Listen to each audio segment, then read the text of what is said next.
오직 예수님, 오늘도 거룩하고 복된 주의 날을 맞이하여 주의 전에 나와 예배하고 또 영상을 통하여서 예배하는 여러분들의 삶과 심령 속에 그리스도의 은혜와 평강이 넘치시기를 주님의 이름으로 축복합니다. 저는 오늘 요한계시록 10장 8절로 11절 말씀을 중심해서 작은 두루마리에 대한 명령이라는 제목으로 하나님께서 주시는 은혜를 나누고자 합니다. 작은 두루마리에 대한 명령. 작은 두루마리는 바로 22장으로 구성되는 요한계시록을 의미하고 있습니다.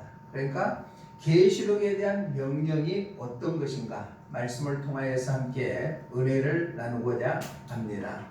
우리가 종말 직전에는 대환란이 있다고 했습니다. 그래서 요한계시록의 서곡이라고 하는 것은 바로 7재앙, 7인 재앙, 그 다음에 중심적인 것이라고 할 수 있는 것이 7나팔재앙, 그리고 마지막으로 볼 수 있는 것이 7 대접재앙이 있는데, 오늘 본문의 말씀은 지난주에 의해서 바로 6번째 나팔재앙 후에 일어나는 일에 대해서 기록되고 있습니다. 그래서 지난주에는 종말 때 가장 중요한 일에 대해서 무엇인가 우리가 말씀을 통하여서 알아봤습니다.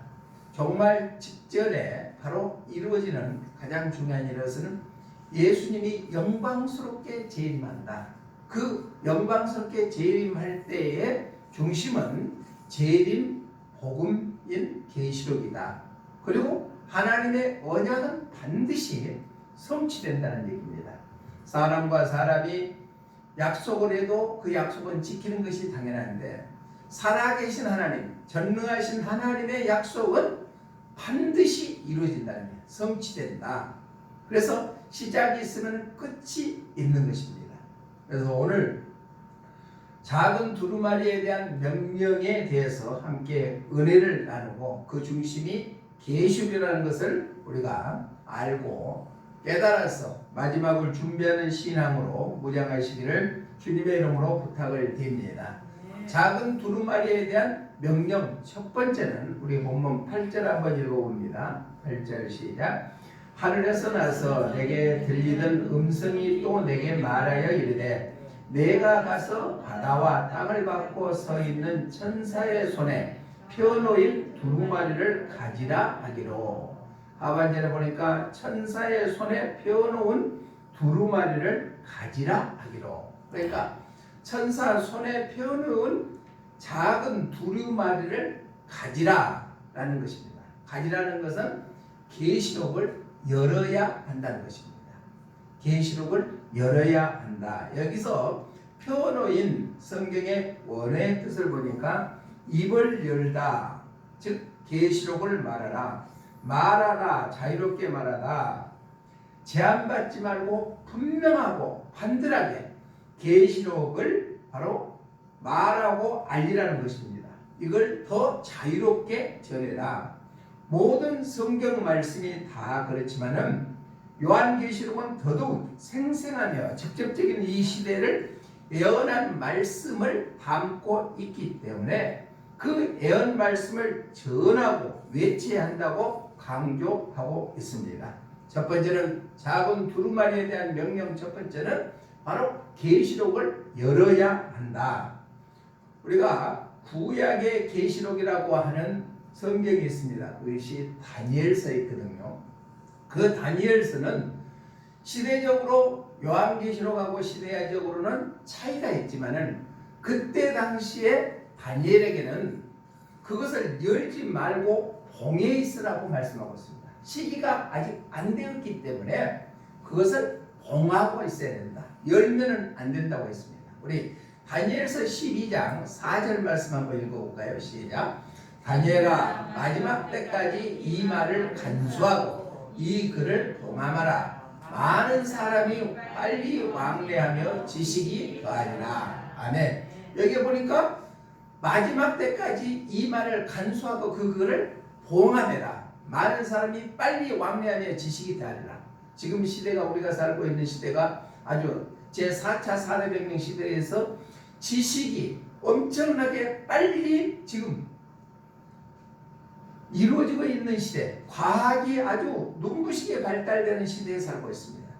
로봇, 인공지능 시대에 살고 있어서 다니엘 시대 때는 마지막 때의 예언의 말씀을 봉함하라고 했다는 얘기입니다. 또 다니엘서 12장 9절 말씀 한번 읽어봅니다. 시작. 그가 이르되 다니엘아 갈지어다 이 말은 마지막 때까지 간수하고 봉함할 것이니라. 그러니까 다니엘 시대 때는 마지막까지 그 말씀을 봉해야 된다. 그런데 지식이 빨리 더해지는 시대에 가면은 오늘 본문에서는 작은 두루마리를 천사의 손에 펴놓은 두루마리를 열어야 된다. 가져버려라. 이것을 열어야 된다고 말씀하고 있습니다. 마지막 때가 빨리 왕래하고 지식이 더하게 된다. 시대가 급속도로 변화되는 이 시대에서는 이제 계시록을 열어야 될 시점이 왔다는 것입니다. 요한계시록 22장 10절에 보니까 이렇게 말씀합니다. 시작. 또 내게 말하되 이 두루마리의 예언의 말씀을 임봉하지 말라. 때가 가까우니라. 아멘. 예수님의 재림이 가까워지니까 다니엘 시대 때는 그것을 봉해야 되는데 이제 작은 두루마리를 임봉하지 말라. 열어야 된다고 말씀하고 있습니다. 천사가 열린 두루마리를 가진 그 두루마리를 취하라 함도 이 같은 맥락의 말씀이라고 볼 수가 있습니다. 찬송가 553장 2절에 보니까 이렇게 찬양합니다. 우리 함께 한번 읽어봅니다. 시작. 새 아침 환히 밝았네 새 마음을 가지고 말씀으로 양식 삼고서 기도하기 힘쓰네. 주님께서 허락하신 주의 가정 유하여 서로 돕고 사랑하여 천국 가정 이루세. 사랑하는 여러분들의 가정이 마지막 때 천국 가정을 이루시기를 주님의 이름으로 축원합니다. 서로 돕고 사랑하여 주님께서 허락하시는 주의 가정이니까 그 가정들이 천국 가정을 이루시기를 주님의 이름으로 축복합니다. 계시록이 열린 시대에 다다랐습니다. 성경에 보면은 마지막 때를 알리는 징조가 두 가지로 나눌 수가 있습니다. 한 가지는 단회적인 징조가 있고 두 번째는 연속적인 징조가 있습니다. 연속적으로 이루어지는 징조는 뭐인가? 바로 지진이라든가 전쟁이라든가 기근이라든가 전염병이라든가 난리라든가 이러한 것들은 계속해서 예수님이 오시기 전에 연속적으로 이루어지는 현상입니다. 그런데 단회적으로 한 번만 이루어지는 종말의 징조가 있는데 그것은 이스라엘의 독립이고 적 그리스도의 출현이고 종교 다원주의가 평가해지고 유럽이 연합체를 이루고 짐승표 세계 선교가 이루어지는 것이 바로 단회적인 징조다. 보면은 단회적인 징조가 이루어졌습니다. 이스라엘의 독립이 이루어졌고 유럽 공동체가 형성이 됐고 지금은 예수님만 믿어야 구원을 얻는다는 것이 우리가 믿는 기독교 신조인데 바로 어떤 것을 믿어도 상관없다는 종교 다원주의가 팽배한 시대에 살고 있습니다. 아직까지 땅끝까지 복음이 증거되지 아니했지만은 마지막 때가 가까워졌다는 것을 우리가 알 수가 있습니다. 그래서 요한계시록을 과거에는 이단들만 쓰는 성경이라고 할 정도로 기존 교회에서는 멀리 해버리는 것이 요한계시록입니다. 그런데 오늘 성경에서는 요한계시록을 가지라. 작은 두루마리를 손 위에서 펴서 있는 것을 가져라. 계시록을 열려야 하는 시대에 살고 있다는 얘기입니다. 반드시 이 시대에 요한계시록을 펼쳐봐야 된다는 얘기입니다. 알아야 된다는 얘기입니다. 이게 바로 작은 두루마리에 대한 예수님께서 우리에게 주시는 명령인 줄로 믿습니다. 우리 요한계시록을 펼치시기를 주님의 이름으로 축원합니다. 열어야 될 줄로 믿습니다. 그래야 우리가 알아야 된다는 얘기입니다. 두 번째로 작은 두루마리에 대한 명령 첫 번째는 계시록을 열어야 한다. 두 번째는 우리 본문 10절 한번 읽어봅니다. 본문 10절 시작. 내가 천사의 손에서 작은 두루마리를 갖다 먹어버리니 내 입에는 꿀같이 다나 먹은 후에는 내 배에서 쓰게 되더라. 아멘. 여기서 천사의 손에서 갖다 먹어버렸다, 먹었다라고 합니다. 먹었다라는 뜻은 삼키다, 개걸스럽게 먹다, 탐식하다라는 의미를 나타내고 있는데, 삼키다는 것은 완전히 음식을 소화되게끔 씹어서 삼켜버린 것처럼 완전히 요한계시록을 깨달아야 된다는 얘기입니다. 그러면은 계시록을 열어야 되고, 두 번째는 계시록을 깨달아야 된다. 음식을 소화가 잘 되게 꼭꼭 씹어서 삼키는 것처럼 그만큼 계시록을 먹어버리고 사모하고 사랑하고 간절히 이해하는 것에 힘쓰는 시대에 우리가 살아야 된다. 좋아하는 음식이 있으면 젓가락이 먼저 가지요. 그것을 입에다 넣고 꼭꼭 씹어서 그냥 삼켜버린 것처럼 우리가 요한계시록도 남김없이 완전히 이해하고 깨달아야 된다는 것을 의미하고 있습니다. 여기에 보면은 10절 하반절에 보니까 두루마리를 갖다 먹어버리니 내 입에는 꿀같이 달아 먹은 후에는 바로 내 배에서 쓰게 되더라. 이 말씀의 해석은 뭐냐? 자, 요한계시록을 깨달을 때는 재림 예수님의 영광을 바라보기 때문에 얼마나 즐겁고 기쁘겠어요. 그런데 배에 들어가니까 쓰다 그랬습니다. 그러면 재림 예수님을 맞이하고 만날 수 있는 그때를 바라보면 너무나 기쁘고 즐거운데, 그러기 위해서는 예수님의 고난에도 동참해야 된다. 사랑하는 성도 여러분, 우리는 예수님이 십자가에서 물 한 방울 남기지 아니하고 다 쏟으시고 죽으심으로 말미암아 우리는 죄에서 구원받게 된 줄로 믿습니다. 그러면은 내가 당하는 예수님을 믿는다는 조그만 고난을 우리가 이겨나가야 장차 예수님의 재림의 영광에 참여하는 주인공들이 되게 될 줄로 믿습니다. 우리가 성경의 역사에 보면은 어두운 그러한 시대적으로 어두운 시대가 있었습니다. 그때는 사사 시대였습니다. 그래서 성경에 보면은 자기의 각자의 소견대로 행하였더라. 그 어둠의 사사 시대를 마무리 짓는 선지자가 바로 사무엘 선지자였거든요. 사무엘 선지자가 사사 시대를 끝내고 이제 왕정 시대로 쓰임 받는 사사가 바로 사무엘 선지자였습니다. 사무엘상 3장 1절로 3절 말씀해 보니까 이렇게 사무엘에게 하나님께서 말씀하십니다. 함께 읽어봅니다. 시작. 아이 사무엘이 엘리 앞에서 여호와를 섬길 때에는 여호와의 말씀이 희귀하여 이상이 흔히 보이지 않았더라. 엘리의 눈이 점점 어두워가서 잘 보지 못하는 그때에 그가 자기 처소에 누웠고 하나님의 등불은 아직 꺼지지 아니하였으므로 사무엘은 하나님의 배에 있는 여호와의 전 안에 누웠더니, 그러니까 어린 사무엘은 하나님이 말씀하시는 것을 깨닫지도 못하고 듣지도 못했습니다. 그러다가 21절 한번 읽어봅니다. 21절 시작. 여호와께서 실로에서 다시 나타나시되 여호와께서 실로에서 여호와의 말씀으로 사무엘에게 자기를 나타내시니라. 그러니까 어두운 사사시대를 깨우칠 때 바로 사무엘의 귀가 열려지게 만들어서 하나님이 사무엘에게 자기를 나타내 주셨다는 얘기입니다. 그와 마찬가지로 어두운 시대, 마지막 때 시대에 우리가 요한계시록을 깨달아야만 그 말씀을 통하여서 우리가 마지막을 준비하는 삶이 되게 될 줄로 믿습니다. 또 예수님이 오시기 전에 시대도 암흑시대였습니다. 그래서 구약의 말라기서부터 예수님이 태어나기 전까지는 암흑기라 합니다. 그게 400년이거든요.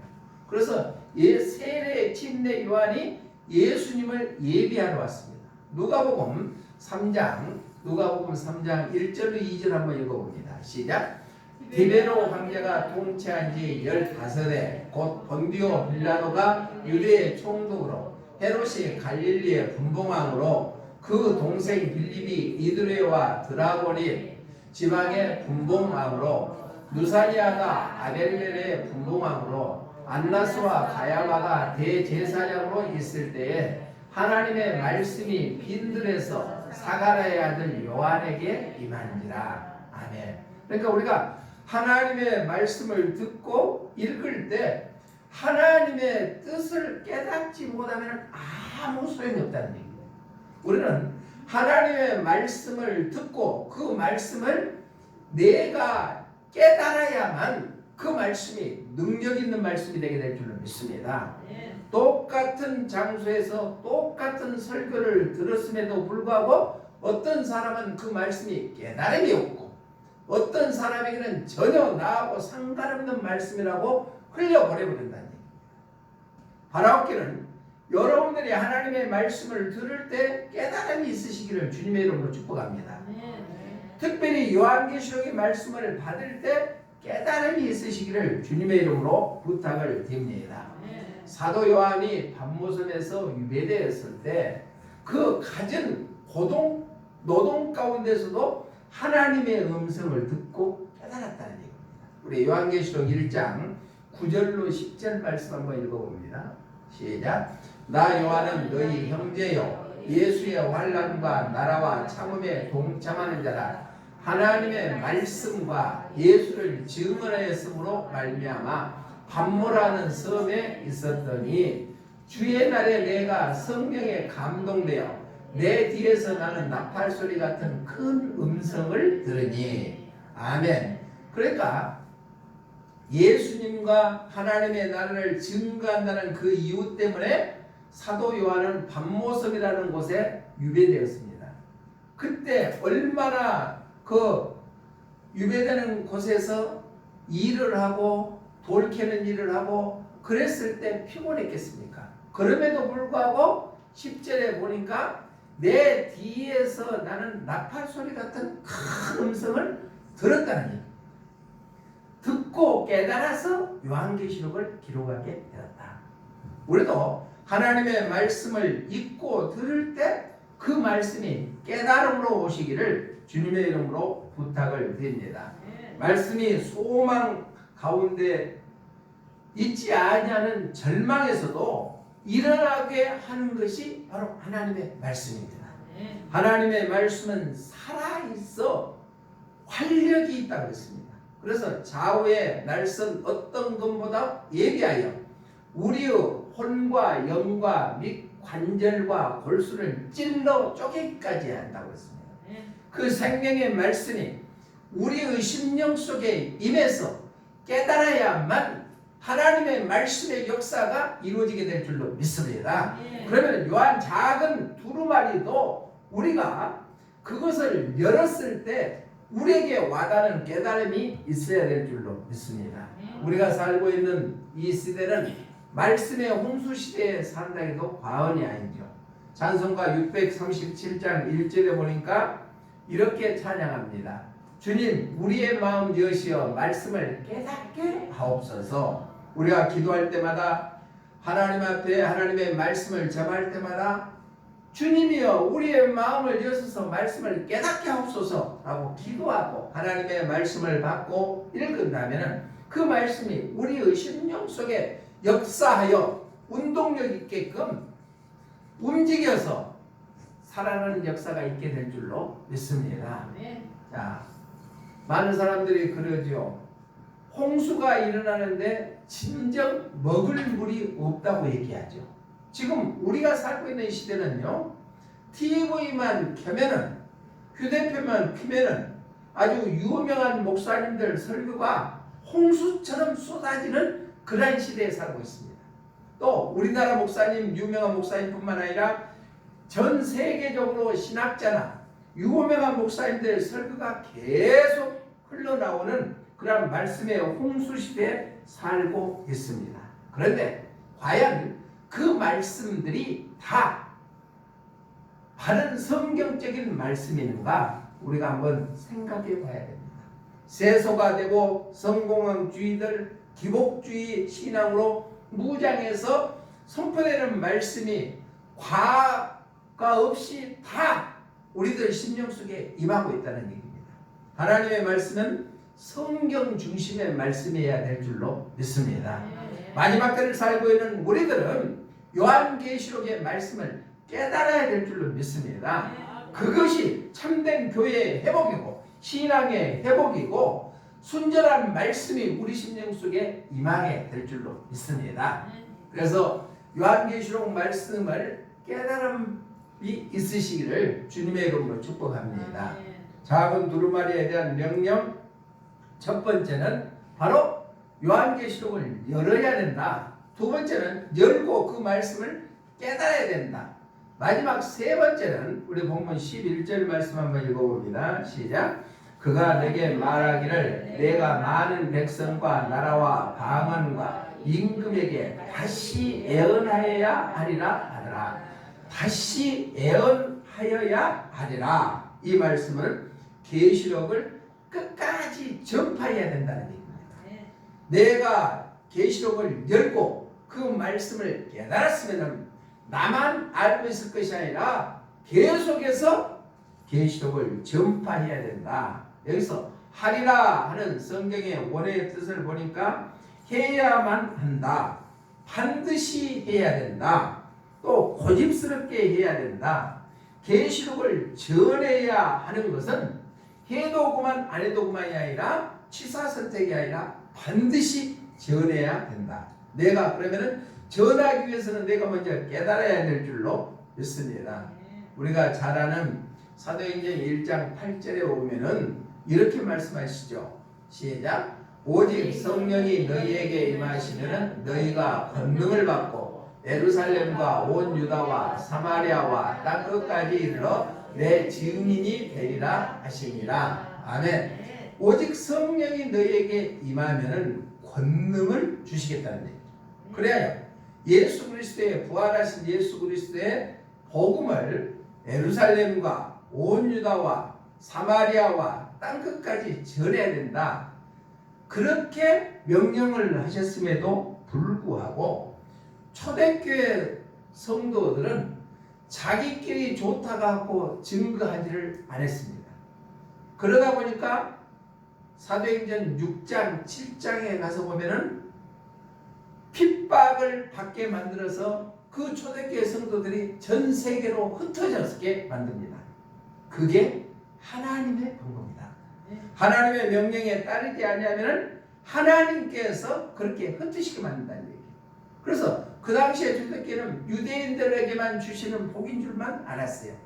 그래서 6장 7장에 가서 핍박을 하니까 다 흩어지게 만들어서 세계 방방곡곡에 복음이 증거되게 했습니다. 또 그뿐만 아니라 베드로에게 3번이나 명령해서 고넬료 집으로 가라갑니다. 베드로가 말을 안 들으니까는 환상을 보여줘서 고넬료 집에 가게 만들어서 이방인이었던 고넬료가 예수 그리스도를 영접하게 만들게 하신 것이 하나님의 방법이다. 그래서 그 사도행전 10장에 나타나죠. 또 사도 바울이 복음의 열정을 갖고 아시아가에서 복음을 전하려고 하니까 하나님께서는 아시아로 가는 길을 막아버리고 마게도냐로 가게끔 만듭니다. 그게 사도행전 16장의 말씀이죠. 하나님의 명령에 따르지 아니하면 하나님께서 직접 개입하시는다. 요한계시록도 마찬가지입니다. 작은 두루마리를 열어가지고 깨달았으면 그것을 다른 사람들에게 전파해야 됨에도 불구하고 하지 아니하면 하나님의 방법대로 하신다는 것입니다. 사랑하는 성도 여러분, 우리가 마지막 때를 살아가고 준비하는 우리들의 입장에서 요한계시록을 우리가 열어서 깨닫고 그것을 깨달은 것을 다른 사람에게 증거하는 삶이 되시기를 주님의 이름으로 부탁을 드립니다. 베네딕토 16세는 지금 프란체스코 전임 교황이었습니다. 그런데 제3서신 임기 중에 교황청 3개를 제패하겠다는 야욕의 꿈을 드러나는 내용이 있습니다. 전 세계적인 정부 구축, 새로운 정치적인 권위는 영적인 가치를 기초로 결정이 내려져야 하되 교황권이 선두에 나서야 된다고 한다. 또 사회 모든 분야에서 가톨릭 교회가 영향력을 행사하고 법을 강요하는 권한도 있어야 한다고 주장을 했습니다. 이것은 비성서적이죠.